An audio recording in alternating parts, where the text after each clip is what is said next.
0. C'est le nombre de missiles balistiques russes que l'Ukraine a réussi à intercepter le mois dernier sur tout un mois de frappe. Alors pourquoi est-ce que Donald Trump, au même moment, est en train de poster qu'il a gagné une guerre au Moyen-Orient ? Non, il ne l'a pas gagnée. Et non, ce n'est pas une exagération de commentateurs, c'est une contradiction que vous pouvez vérifier vous-même en 30 secondes. 2 questions vont nous accompagner pendant toute cette vidéo. D'abord, comment un pays qui vient d'épuiser près de 80% des intercepteurs d'un de ses systèmes de défense antimissiles les plus critiques peut-il prétendre avoir remporté quoi que ce soit ? Et ensuite, pourquoi un sénateur démocrate vient-il d'accuser publiquement, depuis le parquet du Sénat américain, le président des États-Unis de délit d'initié pendant cette même guerre ? On va descendre les 3 couches de cette histoire. La surface, c'est ce que Trump poste. Le mécanisme, c'est ce qui se passe vraiment sur le terrain et dans les comptes de la Maison-Blanche. La conséquence, c'est ce que ça coûte très concrètement à l'Ukraine et à votre portefeuille si vous êtes américain. Et la récompense immédiate, la voici. D'après CNN, qui cite des sources militaires américaines, les stocks d'un système de défense antimissile clé sont tombés à moins de 20% de leur niveau d'avant-guerre. Gardez ce chiffre en tête, on y revient. Ce n'est pas juste une histoire de posts bizarres sur les réseaux sociaux, c'est un problème de vide stratégique, celui qu'un pays laisse derrière lui quand il prétend avoir gagné alors qu'il vient concrètement de manquer de munitions. On va suivre la méthode simple. D'abord, les faits en surface, ce que Trump affirme, et ce qui se passe réellement sur le terrain. Ensuite, le mécanisme, pourquoi ça arrive maintenant et qui en profite. Enfin, la conséquence, jusqu'où ça va en Ukraine et dans votre facture d'épicerie. Commençons par ce que Trump a réellement posté ces derniers jours, des images générées par intelligence artificielle de lui-même à côté de JFK, avec écrit Camp David au-dessus. Une image de lui en médecin et de Rosie O'Donnell en patiente avec la légende TDS pour Trump Dérangement Syndrome, une autre avec Lincoln et Washington. Et Trump 2028 marque Amérique grande à nouveau, sous-entendu qu'il se représenterait alors que la Constitution américaine l'interdit formellement pour un 3e mandat. Pendant ce temps, les Américains n'arrivent pas à payer leurs courses, leur essence, leur loyer et perdent leur couverture santé. C'est ce contexte-là qu'il faut garder en tête pour comprendre pourquoi le poste suivant est aussi grave qu'il en a l'air. Début août 2026, Trump a affirmé avoir gagné la guerre contre l'Iran. Le problème, c'est qu'il n'est même plus dans les négociations. C'est Oman qui négocie directement avec l'Iran. L'accord discuté donnerait à Téhéran un contrôle accru du détroit d'Ormuz, ce goulet d'étranglement par où transite une bonne partie du pétrole mondial. Pendant que Trump se félicitait en ligne, l'Iran a détruit plusieurs pétroliers dans ce même détroit en 48 heures. Les Houthis, alliés de l'Iran au Yémen, ont frappé plusieurs navires en mer Rouge la même semaine. Bon, à ce stade, on pourrait se dire que c'est de l'agitation régionale classique, le genre de tension qui existe depuis des années au Moyen-Orient. Sauf que non, le 6 et le 7 août 2026, les Houthis ont lancé une offensive de missiles balistiques et de drones contre les forces du gouvernement yéménite soutenues par l'Arabie Saoudite dans les provinces de Marib et de Hadramout. D'après les décomptes croisés de l'Associated Press, de NBC News et du site Free Malaysia Today qui reprend les sources militaires locales, entre 30 et 58 soldats pro-saoudiens ont été tués en une seule journée. Al Jazeera a qualifié cette attaque de pire escalade militaire au Yémen depuis 2022, date de la dernière trêve.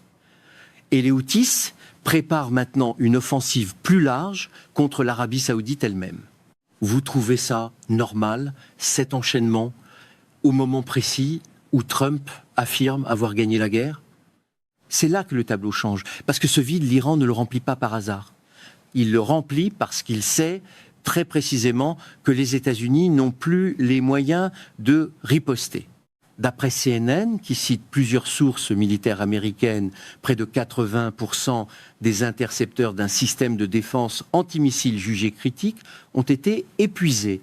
D'après Asia Times et NPR, les stocks américains de missiles Patriot PAC-3, le modèle le plus avancé, sont tombés d'environ 2300 unités avant le conflit à seulement 800 aujourd'hui. La production américaine tourne autour de 500 à 650 missiles par an pour 10 à 8 pays qui utilisent tout le même système et qui attendent tout leur part. Faites le calcul à l'oreille, il faudrait plus de 2 années de production complète, sans qu'aucun autre pays ne touche à un seul missile, juste pour revenir au niveau d'avant-guerre. Les États-Unis ont retiré une bonne partie de leur matériel des bases du Moyen-Orient, sauf en Israël, où l'équipement a été déplacé vers la base aérienne de Ben Gourion. Et l'Iran, qui a suivi tout ça de très près, en a tiré une conclusion simple: le parapluie de sécurité américain dans la région n'existe plus vraiment. C'est là qu'intervient l'argument le plus solide de l'autre côté, celui qu'il faut prendre au sérieux avant de le démonter. C'est pas une invention de dernière minute de Trump. Il existe depuis des années un courant réaliste, y compris chez d'anciens responsables militaires non partisans, qui défend l'idée que les États-Unis financent depuis des décennies la sécurité de pays du Golfe qui ne paient pas leur juste part, au détriment des ressources nécessaires pour dissuader la Chine dans le Pacifique, recentrer les moyens, réduire l'empreinte militaire permanente au Moyen-Orient. Ce n'est pas en soi une idée absurde. Et beaucoup de stratèges sérieux, démocrates compris, ont défendu des versions plus prudentes de ce raisonnement. Mais un retrait stratégique maîtrisé se prépare, se négocie avec les alliés concernés et s'accompagne d'une architecture de remplacement. Ce qui vient de se passer, ce n'est pas ça. C'est un vide laissé sans plan de sortie, comblé en quelques semaines par l'Iran et par les Houthis à coups de missiles, avec des dizaines de morts à la clé. C'est pas une stratégie qui a marché. C'est une absence de stratégie qu'on maquille en victoire après coup. Plus Trump crie qu'il a gagné cette guerre, plus ça prouve que les États-Unis n'ont plus les moyens de la mener. Attendez, parce que ce n'est même pas le plus gros morceau de cette histoire.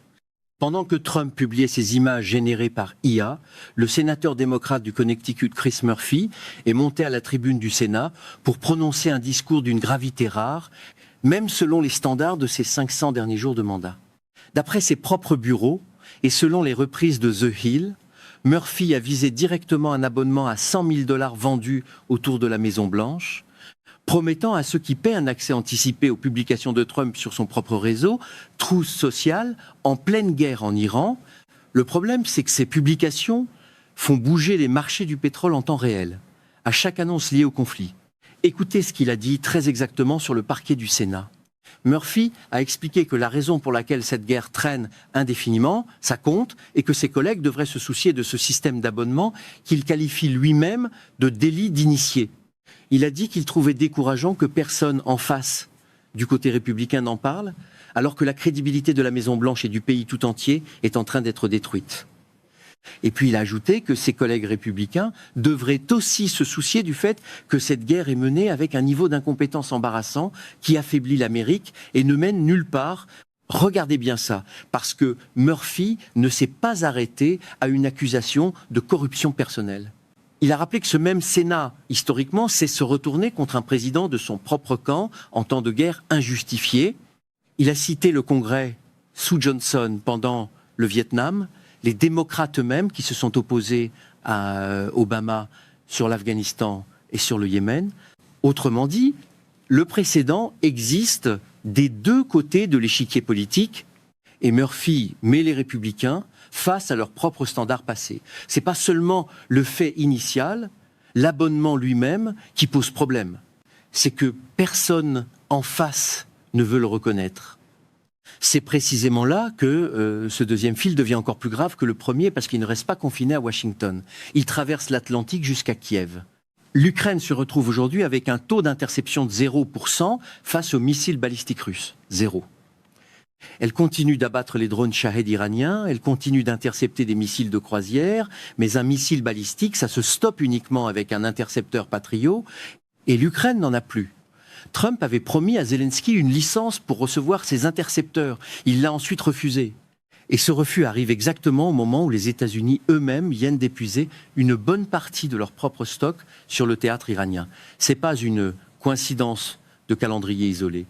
C'est la même ressource rare, disputée entre deux guerres, avec un pays qui la reçoit et un autre qui se la voit retirer sur une simple décision politique. Ce que je sentais depuis le début sur ce premier point, c'était vrai, et voilà que le deuxième fil vient confirmer exactement le même schéma. Empire. Colère contrôlée, oui, parce qu'il faut la nommer. C'est pas de la maladresse diplomatique, c'est une manière de faire, répétée assez souvent pour ne plus être accidentelle. Et pendant que tout ça se joue, le secrétaire au Trésor Scott Bessent, celui-là même qui vivait, avant de prendre ce poste, dans une réplique de la Maison Rose de Barbie à Malibu, installée à Charleston, in Caroline du Sud. Je vous jure que c'est pas une invention. a déclaré publiquement que les États-Unis venaient d'atteindre, je le cite presque mot pour mot, une égalité économique complète, avec l'écart de richesse le plus faible jamais enregistré. Sauf qu'il y a un détail que Besant oublie de mentionner. D'après l'enquête de la Federal Reserve Bank de New York, menée en juin 2026, l'inflation attendue par les ménages américains sur un horizon de 3 ans est remontée à 3%, son plus haut niveau depuis juin 2022. Les ménages interrogés anticipent une hausse de 4% sur les frais médicaux et de 8,3% sur les loyers dans l'année qui vient. Ça ne ressemble en rien à une égalité économique complète. Ça ressemble à des familles qui voient venir une nouvelle vague de hausse des prix, pendant qu'un ancien milliardaire devenu ministre leur explique, depuis sa réplique de Manoir Rose, que tout va bien. Il poursuit la BBC pour 10 milliards de dollars, à cause d'un montage qu'il aurait, selon lui, présenté de façon trompeuse, mais il refuse de montrer le moindre document justifiant les 187 millions de dollars que sa famille a personnellement touchés dans l'accord World Liberty Financial avec les Émirats Arabes Unis.